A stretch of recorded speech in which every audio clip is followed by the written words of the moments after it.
All right, hello everybody. Today I've got something for you that I'm probably going to do a more in-depth, more detailed examination of this book at a future date. But I'm going to talk today about a book that I just finished reading today. Again, I've read it probably a dozen, 2 dozen times, called The Doorbell Rang by Rex Stout. It's a Nero Wolfe novel. It's one of my favorites. And to put it into one sentence, it's basically Nero Wolfe versus the FBI. And it was written or published first time in 1965. So, this is quite a ways back where we were already seeing these kinds of surveillance structures doing things that they really shouldn't be doing. It's about... So basically, Wolfe is in his office one day, and a woman comes in and she says, "I want you to stop the FBI from spying on me." She basically had taken this book called The FBI Nobody Knows. It's a real book, actually, by a guy named Fred Cook that kind of exposed a bunch of the more shady aspects of the FBI's operation and protocols. And she took this book and she sent out, I think it's 10,000 copies to various people, throughout the United States. And because she did this, she's basically getting this attention from the FBI. They're stalking her family, her close associates and stuff like that. She believes her house is tapped, things like that. It's interesting. One of the things that Rex Stout is really good at is that he creates these characters who are interesting and eccentric in various ways. They are misfits in a variety of senses. They have these peculiar, perhaps outdated or maybe just peculiar stances that they will take for themselves. And Rex Stout always manages to write these characters as eccentric without making them off-putting or weird for the most part. In some of Stout's really early Wolfe books, Wolfe is a little bit goofy sounding, but by this time, by 1965, when we've got 30 Wolfe books under our belt at that point, Wolfe is one of those characters where he's extremely interesting and also extremely eccentric, and you feel like you could probably you learn something if you sat in at the dinner table with him and had him talk about whatever, or sat in with him and Fritz talking about what they're making for dinner. Rex Stout is good at creating these eccentric characters without making them off-putting, which is a really good skill for an author. So this story is super interesting, not only because it is, Nero Wolfe versus the FBI, but because of the way that it unfolds, right? This woman comes into the office, she offers Wolfe a ton of money to get the FBI to stop harassing her words. I think her words. And, the question is, does Wolfe even take the job, right? Because this is the kind of job that's going to be extremely hard to succeed at, regardless of, whatever kind of breaks they have. And there's this great scene where he's discussing with Archie about whether he should take this job or not. And let's see if I can find it real quick.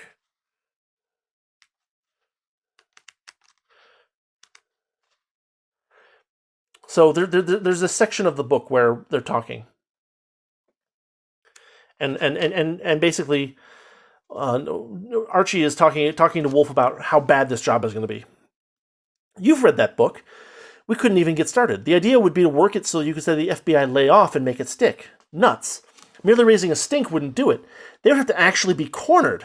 The whole damn outfit.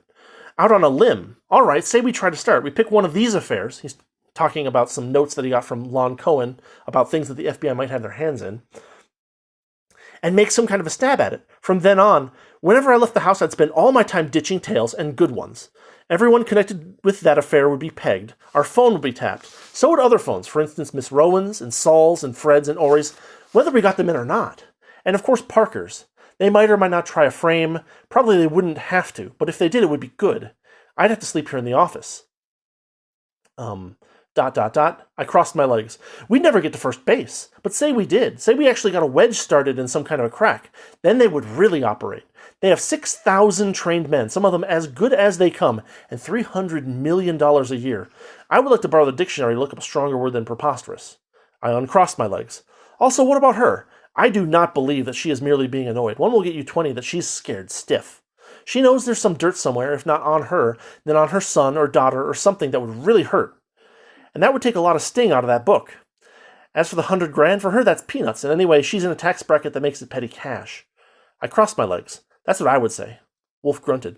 The last part was irrelevant. Well, I'm often irrelevant. It confuses people. You keep waving your legs around. Well, that confuses them too. Phooey, you're fidgety, and no wonder. I thought I knew you, Archie, but this is a new facet. It's not new at all. It's merely horse sense. No, dog sense. You're moving your legs around because your tail is in between them. A lot of great prose in this book like that. A lot of great little moments.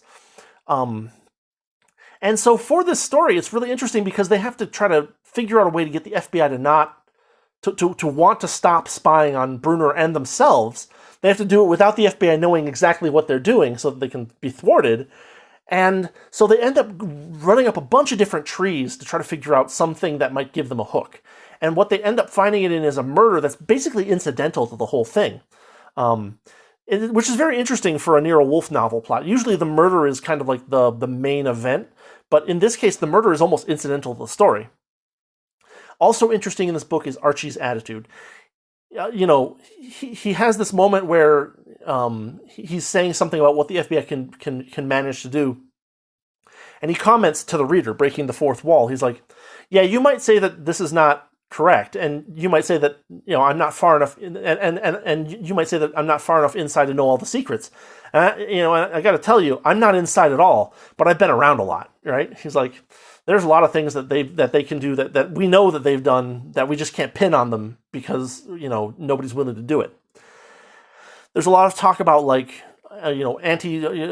illegal tapping of phones and security checks, basically following people around.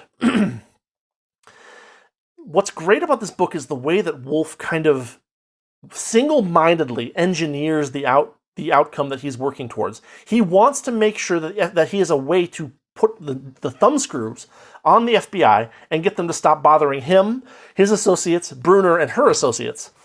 And it's really cool to see how his priorities always focus on the client. How he never lets himself get distracted by the other things that Archie's bringing up as possibilities. He's always like, no. Regardless of what you think you found, regardless of what evidence you've discovered at this point, we need to make sure that we use it not just for the purposes of simple justice. We need to make sure that we use this information that we've gotten in order to serve our own purposes and the purposes of our client. So that's another really interesting little bit of pressure in the book that kind of gives a little bit more tension. The way that the book kind of rolls out is that Wolfe sets up this situation where he baits the FBI, and then there's this amazing standoff scene, and you got to read it to believe it. It's so cool. It's one of Wolfe's most elaborate, charades ever. It's beautiful. It's detailed. It's fun. It's interesting. I just can't say enough about that standoff. In fact, there's the A&E scene. There's the A&E show. They did this novel on the A&E show back in 2000 or 2001, and it's a fantastic piece of television. I mean, it's an hour and 40 minutes. It's feature length, so it's really good. Also interesting is how neither Wolfe nor Archie have these illusions about law enforcement. Both the FBI and the New York Police Department. The way that Wolfe engineers the result that he wants is so satisfying, and he kind of gets his thumb in the eye of the FBI and the New York Police Department at the same time, and it's beautiful. It's very clever. The solution is very good. The ending is one of those endings that you remember for the rest of your life, kind of thing. I won't say it's bombastic, but it's very sharp and very, very Wolfe, and very good. And then the other thing I just want to mention is that there's a lot of interesting questions that come up that are left unanswered. Number one, why did Brunner send these books out? Was it just on a whim? Was it because of something that, that she knows? Was it because of something that happened to someone she knows? What's the dirt on her family that the FBI are getting closer to, right? There's all kinds of these little questions that get posed during the thing to raise the tension and raise your interest in what's happening, and some of them, not all of them, but some of them just don't get answered. And considering how the Wolfe stories typically work, probably never will be. Anyway, I mean, now that Wolfe is now that Rex Stout passed away, 50 years ago almost, it's likely that they will never be answered, right? But anyway, yeah. The The Doorbell Rang by Rex Stout, one of my favorite Nero Wolfe books of all time. Right up there with In the Best Families and In the Best Families. And probably Envy a Villain. Those are both really good books. But this is the one I just finished reading, and I figured I'd talk about it today. And yeah, I mean, hopefully you will give it a look. You can either read the book or you can watch the TV show. Both of them are fantastic. Can't recommend this one enough, especially if you like that kind of cloak and dagger stuff that's going on. Because you don't usually get a lot of like government cloak and dagger in Nero Wolfe books. You get a little bit in like the World War II era, but like this one is direct and it's confrontational, and that's what makes it really fun and interesting. So anyway, that's what I've got for you guys for today. Rex Stout, The Doorbell Rang, great Nero Wolfe book, available in paperback. When did they publish this one? I mean, this printing started in 1992, and it might still be going for all I know. I found this at a Borders back in the day. Anyway, and when I say back in the day, I mean probably like 2004, 2005. So there are still copies of this floating around, but it might be a little harder to find than something brand new. Although there's probably a Kindle edition. I'll put a link in the description. Anyway, hope you enjoyed this. Have a good day. Have a good long weekend. Tomorrow is Thanksgiving for me. I'm going to be taking Thursday and Friday off of these videos. I might even slow down a little bit on them because it's taking a lot of time, and I feel like I'm kind of just cranking out sometimes, not always, but sometimes I'm just cranking out kind of meh content. I don't know. But I might slow down to like 3 a week or something like that. Or maybe I'll try to pick a theme and stick to it, maybe, instead of all this potpourri stuff. I don't know. Anyway, I'm thinking about it, and that's what I've got. Happy Thanksgiving if you celebrate Thanksgiving in any way. Hope you have a good rest of your week and weekend, and see you on Monday. Have a good one.